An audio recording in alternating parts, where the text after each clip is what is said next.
Hola, buen día, mi nombre es Ivy Fernanda Salas Marroquín y en este video les voy a traer lo que es el trabajo final de la materia de análisis del discurso en la enseñanza de las ciencias. Y para comenzar me gustaría explicar cuáles eran los objetivos que se buscaban alcanzar al hacer este trabajo final.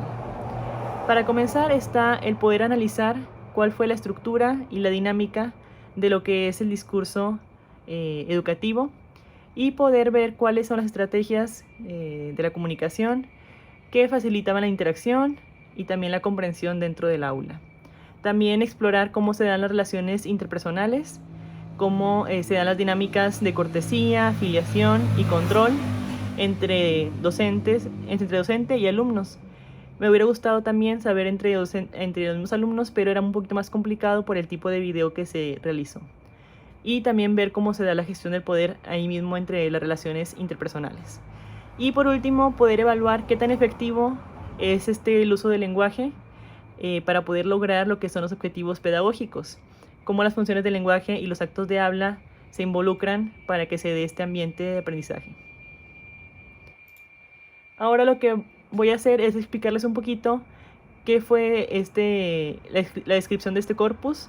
Para ponernos en contexto, el video se grabó en un salón con 16 alumnos de tercero de secundaria. El colegio está ubicado en Santiago, es un colegio católico particular. Y el tipo de discurso que yo considero que fue el que se evidenció ahí fue el expositivo del tipo extempore. En este caso considero que fue ese tipo porque es un tipo de discurso que es mixto, es decir, se combina lo que es el discurso leído, grabado, y lo que es el discurso más improvisado.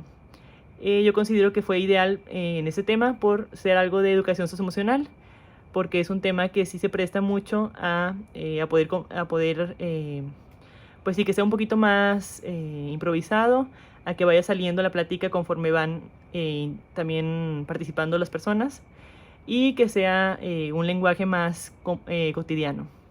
La función de este discurso era el de informar, y el propósito comunicativo era tratar el tema de las emociones, dar validez a las experiencias personales y promover la reflexión. Ahora es muy importante mencionar cuál es el fundamento teórico de todo lo que fue este trabajo. Son todos los conceptos, términos que fuimos viendo durante todo el semestre. El principal sería lo que es el discurso como tal. El discurso es esta práctica social y también esta forma de acción entre las personas que se articula a través del uso de la lengua, ya sea de una manera oral o escrita. Este discurso es complejo porque tiene una organización, unos niveles de construcción y ciertas modalidades, pero no llega a ser caótico porque tiene cierta característica heterogénea, ya que pues es regulado, tiene cierta coherencia, cierto orden dentro de esa complejidad. Ahora vamos a lo que es el enunciado. El enunciado es este proceso en el que la persona se apropia de lo que es el aparato formal de la lengua, y a través de este aparato de la lengua puede enunciar la posición que él presenta, su opinión o lo que quiera comunicar a través del uso de la lengua. Seguimos con el dialogismo. El dialogismo es esta característica que tiene la lengua también, que es algo interactivo. Cada comentario, cada cosa, cada mensaje que se da siempre va a provocar una respuesta de otra persona, o el comentario que nosotros damos, aunque no nos demos cuenta, también se está dando porque estamos respondiendo a algo más. Y esto también se actualiza en todo lo que es la dimensión social. Lo siguiente es la polifonía. La polifonía es cuando existen múltiples puntos de vista, múltiples voces en un mismo enunciado. El locutor puede adoptar diferentes actitudes hacia cada uno de estos puntos de vista, y todos se dan de una manera similar, no hay ninguno que predomine sobre otro. Las funciones del lenguaje, en este caso, pues son 6 las que nosotros vemos en el modelo o la propuesta actual, que consta de 3 que son que fueron antes promovidas o bueno, escritas por Karl Buller y después complementadas con el apoyo de Jacobson, que propuso otras 3. Entonces en total están estas 6, que es la referencial, se refiere al contexto, la emotiva, que tiene que ver con el yo y una actitud, la conativa o apelativa, que es hacia el tú, hacia el receptor, también la función fática, que es cuando se comparte un código, la función metalingüística, que es la que tiene que ver con la información de la lengua que se está compartiendo, y por último la función poética, que es el hacer arte con palabras. También está el concepto de actos de habla. Aquí me fui con lo que era la teoría de Austin, que nos comentaba que cuando tú hablas, no solamente emites palabras o emites sonidos, sino que siempre se está haciendo algo. Estás creando una reacción también, o tiene cierta intencionalidad esta comunicación. Y que podría ser, por ejemplo, convencimiento, control, ordenamiento de algo. Entonces siempre cuando se habla también se está dando una acción. También están las actividades de imagen, que estas son acciones que una persona emprende para que su comportamiento esté en sintonía con lo que es su imagen social, que pueda salvaguardar lo que es su imagen para que pueda protegerla o repararla. Y se puede dar con lo que es la autoimagen, que son las acciones que son enfocadas como tal en realzar y proteger esta propia imagen ante los demás. También lo que son los actos de cortesía, que aquí son actividades que nos ayudan a mantener una imagen social favorable, porque está en sintonía con lo que los demás esperan de nosotros. También la descortesía, que vendría siendo lo contrario, es cuando nuestras acciones rompen lo que es el equilibrio social y aunque se pueden utilizar de manera intencional para algo beneficioso para nosotros, casi siempre suelen dañar la imagen de la persona que habla y genera rechazo o desprecio. Y bueno, esta imagen también se puede, imagen social se puede ver como 2 opciones, que es la afiliación o autonomía. En la afiliación es cuando la persona desea ser vista y también verse a sí misma como una persona que tiene características que la van a identificar y la van a hacer que esté en encajando en cierto grupo social específico. Y el otro es autonomía, que en este caso, aunque una persona sí pueda pertenecer a algún grupo, aún así desea verse a sí misma y desea ser vista por los demás como un individuo que tiene cierta identidad propia. Y ya por último está el concepto de poder. En este caso el poder lo veo yo como el poder discursivo, que se refiere a la capacidad de las personas, ciertos actores sociales, para poder imponer y mantener interpretaciones específicas del mundo que refuercen sus intereses y posiciones de poder, que usen el discurso de una manera en la que sigan teniendo lo que ellos buscan. Ahora vamos a ver cuál fue la metodología que yo seguí para poder hacer ese trabajo. En primer lugar está la recopilación de datos. En esta etapa pues grabé lo que es el video, toda la clase con audio y video de imagen solamente para dirigirse a mí. Luego fue la transcripción del discurso, escribir todos los diálogos de manera detallada sin incluir las pausas, entonaciones o gestos. Pasé lo que fue la codificación. En esta parte, segmentar este discurso en las diferentes unidades para analizarlas. Y para pasar al siguiente paso, que es el análisis detallado, aquí ya cada categoría se analizó de manera individual. Luego se dio una interpretación de resultados, de todos los hallazgos se hizo una síntesis para poder llegar a las conclusiones. Ahora sí, una reflexión final y ciertas conclusiones y recomendaciones. Ahora vamos a ver cuáles fueron los resultados que yo obtuve al hacer el análisis. Primero está la gráfica de los décticos. Los décticos, ¿qué son? Son los elementos lingüísticos que nos ayudan para referirse a algo sin designarle como tal una definición. Es decir, no se le define a la persona, al lugar, al tiempo como algo, sino que va a depender siempre este déctico del contexto en el que está siendo utilizado y cómo se está utilizando en ese contexto. Usé 110 veces el léxico de persona, 40 veces el de lugar y 21 veces el del tiempo. Y en el siguiente diapositiva vamos a ver un fragmento donde se utilizó esta función.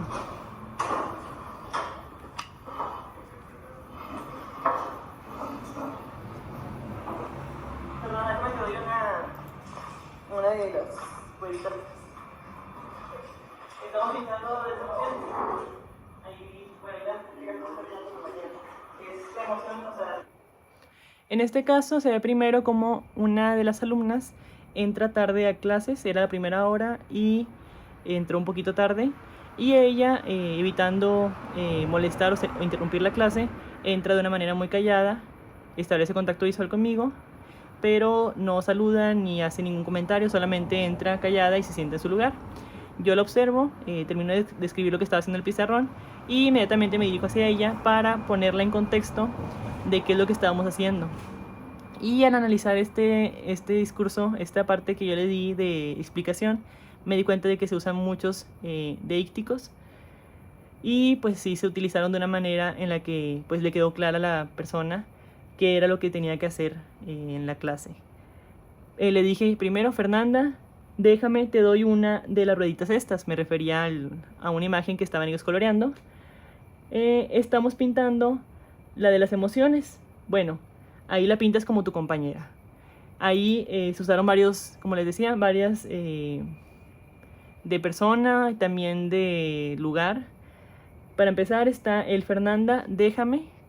El me ya involucra algo que es mío, o sea, déjame yo.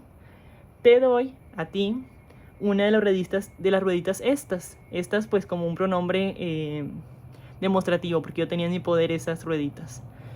Y luego le comenté, estamos de personas, o sea, nosotros estamos pintando la de las emociones. Bueno, ahí la pintas como tu compañera. Ahí te sientas en ese lugar y ves la de tu compañera y la pintas igual que ella para que estés al corriente. Después se dio... ¿De tristeza o de enojo? ¿Ustedes cuál tienen más presente? Ay, sí. Todos felices. Bueno, ahí se dio lo que era la función del lenguaje. Ahí en ese video vemos cómo se da lo que es la función emotiva o expresiva. Yo les preguntaba a mis alumnos qué emoción sentían más durante el día y todos dijeron felicidad, casualmente. Entonces yo les digo, ay, sí, todos, como con una ligera sorpresa o incredulidad, porque no me parece que sea razonable que todos estén felices todo el tiempo. Entonces sí expresé ese comentario de una manera que sea la función del lenguaje emotiva o expresiva. Y agregué también la frase o las palabras ok y me expliqué, porque yo considero que estas son palabras que utilizo mucho. De hecho aquí viene en la gráfica solamente la función fática, que es la que estamos viendo ahí con esas palabras, mencionada 8 veces, pero fue porque no repetí las mismas palabras.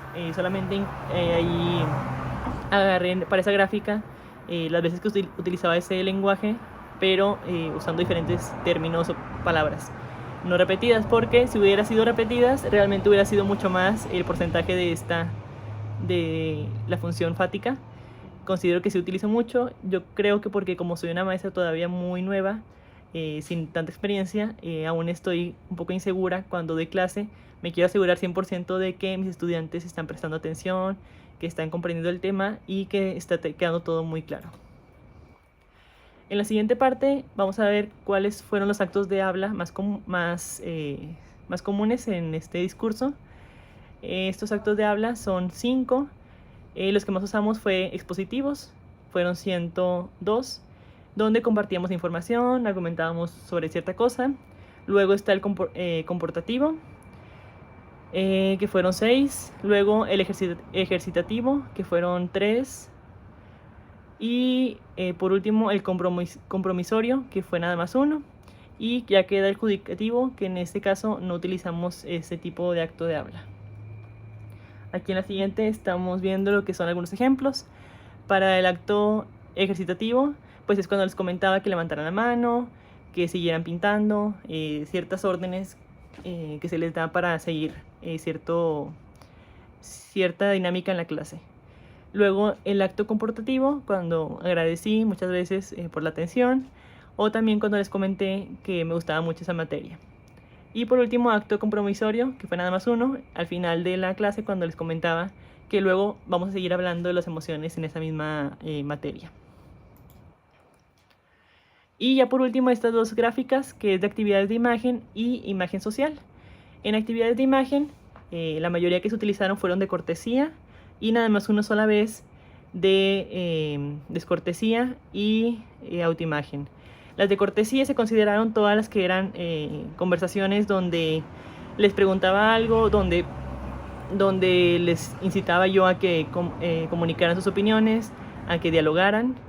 Todo eso se considera como cortesía. Y en descortesía y autoimagen fue solamente un comentario que para mí está un poco en debate de si fue descortesía o no, donde una compañera de preescolar, una maestra de preescolar, entró al salón para darme uno de los distintivos que íbamos a usar ese día para la asamblea.